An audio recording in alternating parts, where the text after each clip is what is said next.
창업하자마자 대박이 난 매장들 경우에 그렇게 성공할 수 있었던 핵심 이유는 뭘까요? 핵심이라면 어떻게 보면 탕화콩포의 브랜드 파워도 있을 수도 있고 매장도 이쁘고 분위기도 저희가 딱 좋게 젊은 세대들에 맞게 또 음악도 흘러가고 모든 요소들이 많이 결합돼가지고 손님들이 자주 찾아오게끔 그런 케이스죠. 같은 브랜드인데도 매출 차이가 큰 이유는 어디에서 갈린다고 보시나요? 결과적으로는 그래도 상권이 아닐까 싶어요.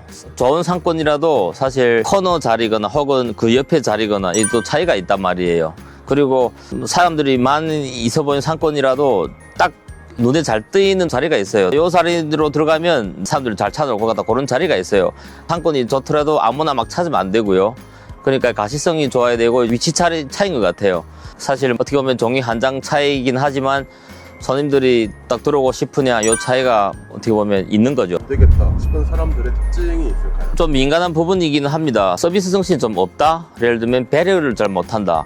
여기가 되게 중요한 것 같아요. 뭐 실수가 있는데 손님이 만약에 과하게 지금 요구한다, 이런 부분이 있거든요. 저희가 운영하다 보면서. 근데 실수한 거면 충분히 손님들을 잘 해줘가지고 요 실수에 대한 완화를 시켜가지고 손님들이 기분 좋게끔 하면 손님들이 더 좋은 마음가짐으로 다음에 또 찾아올 수가 있단 말이죠. 사실 손님이 불만은 저희한테 기대가 많은 거예요. 그걸 불만이라 생각하고 이런 진상 손님은 나는 응대하기 싫다, 그 손님하고 싸우고 이런 부분에서 사실 매출에 대한 그런 차이가 좀 날 수가 있어요.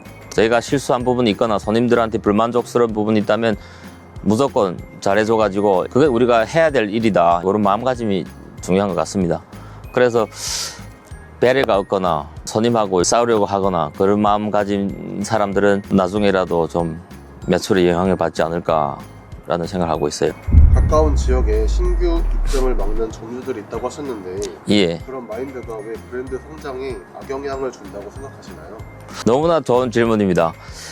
이 부분에 대해서는 저도 겪어봐서 잘 아는데, 제가 첫 매장 할 때도 입점 문의가 많이 들어온단 말이죠. 그때는 제가 본사에 안 있을 때인데 장사하고 있는데 가까운데 지금 입점 제안이 들어왔다 하면 사실 마음이 덜컹하더라고요. 이해할 수는 있지만 사실 겪어보면 아무것도 안 해요. 저희가 유치하고 있는 손님이 사실 진짜 뭐 빙산 일각밖에 안 되는데 점주님들은 그게 아니라는 거죠. 내 손님에서 조금이라도 뺏기는 느낌이 있다면 불만족스러운 거죠. 근데 지금까지 본사에서도 데이터를 뽑아보고 상권 분석해보고 인구 분석해보고 하면 정말 입점할 수 있는 지역이 많이 있고, 지금 540개 매장이 있는데 매출이 좀 줄어들었다는 부분은 이 업계가 그렇거나 혹은 경제적으로도 좀 안 좋거나 이런 부분이 있어지 손님이 빼앗겨서 이제 매출이 줄어들었다, 이거는 아닙니다. 이건 데이터도 다 있고, 그래서 저희가 점주님한테 많이 설득하고 하고 있어요. 가까운 데 들어가면서 당연히 불편하시겠지만 가까운 데 있으면 우선권은 기존 점주한테 먼저 주고 그렇게 하고 있는 거죠. 요식업을 하면서 자기만 생각하는 점주가 문제라고 하셨는데 예. 구체적으로 어떤 사례가 있을까요? 지금은 그래도 운영팀에서 관리를 잘하고 본사에서도 경각심 높이고 하는데, 예전에는 저희가 어떻게 보면 소스 같은 경우는 강제거든요. 소스 맛이 틀려지면 아예 다른 맛이기 때문에 소스 방면에서는 본사에서는 딱 엄격히 관리를 하고 있어요. 그래도 어떤 점주님들은 조금 싸게끔 소스를 구매하는 그런 분들이 계시거든요. 저희 본사에서 제공하지 않은 소스를 써가지고 조금이라도 이익 남기겠다고 하는 분들이 계세요. 그러면 사실 이런 부분에 대해서는 저희 브랜드의 타격이 엄청 크죠. 본사에서도 많이 관리하고 규제를 엄격하게 하고 있는데도 많지 않은 몇몇 점주님들이 조금씩 이렇게 구매하는 걸로 본사에서는 파악하고는 있고, 이런 분들은 사실 브랜드에 악영향을 끼친다고 생각합니다. 그래서 본사에서도 많이 규제를 좀 더 엄격하게 해가지고 이 브랜드를 위해서라면 정말 이런 건 없어져야 할 그런 부분이라고 생각합니다. 그러면 반대로 같은 조건에서도 잘 되는 점주들의 공통점은 무엇일까요? 제가 봤을 때는 그래도 매뉴얼을 잘 지키는 것, 어떻게 보면 저도 사실 옛날에는 정말 소스 조금이라도 아끼려고 매뉴얼대로 안 하고 소스를 조금이라도 한 방울이라도 적게 넣으려고 그런 마음가짐이 있단 말이에요. 누구나 다 그래요. 이익에 대해서는 더 많이 챙기기 위해서는. 그런데 결과적으로는 보게 되면 탕화콩포는 소스가 되게 핵심이거든요. 조금만 차이가 나게 돼도 맛이가 변해요.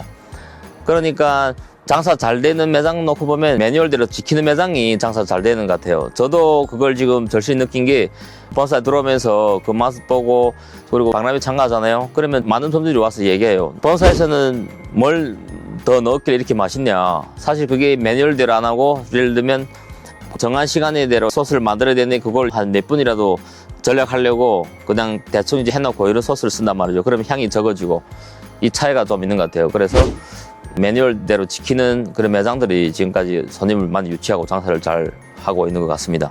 브랜드 전체가 성장하려면 점주들이 어떤 마음가짐으로 가게를 운영해야 한다고 보시나요? 어떻게 보면 가맹점주님들께서는 혼자 싸우는 분들이 많이 계세요. 지금 이만큼 매장이 늘어난 상황에서는 점주님들이 힘을 합쳐가지고 우리 브랜드 이미지에 많이 신경을 써줘가지고 진짜 그 본사 매뉴얼대로 해가지고 그리고 또 서비스 관념 각종 부분에서도 뒤처지지 않게 탕화콩포에서도 매뉴얼 더 강화해가지고 점주님들 많이 협조를 해주셔야 되는 거죠. 브랜드가 커지면 사실 그게 다 본인한테 오는 게 된단 말이에요. 모든 소비자들이 마라탕 하면 탕화콩포만 찾아 먹게 되면 그런 시대가 오게 되면 저희한테는 더 좋지 않을까 그런 마음가짐으로 가게를 운영해야 된다고 생각합니다. 마지막으로 예비 창업자들에게 탕화콩푸 마라탕으로 성공하기 위해 꼭 하고 싶은 말이 있다면요? 그 전에도 제가 말씀드린 것 같은데 세상에는 진짜 돈 못 버는 업종이 없다고 생각합니다.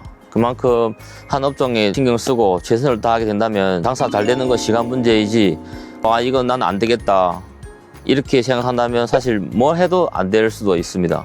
진짜 이런 마음가짐으로 점주님들이 좀 신경 써가지고 저도 어떤 때는 시간 지나다 보니까 옛날처럼 전투력이 좀 안 나오긴 하긴 해요. 그래도 시시각각 자기 자신한테 주입하는 거죠. 열심히 해야 된다. 뭐 초심을 잃으면 안 된다. 예비 점주님들도 그렇게 노력하다 보면 좋은 결과가 있지 않을까라고 생각하고 있습니다. 오늘도 이렇게 우리 탕화콩푸 예비 점주님 그리고 운영에 대해서 제가 조금이나마 알고 있는 정보를 공유하게 돼서 기쁘고 다음에도 많이 찾아주셔가지고 좋은 정보를 받아갔으면 좋겠습니다. 감사합니다.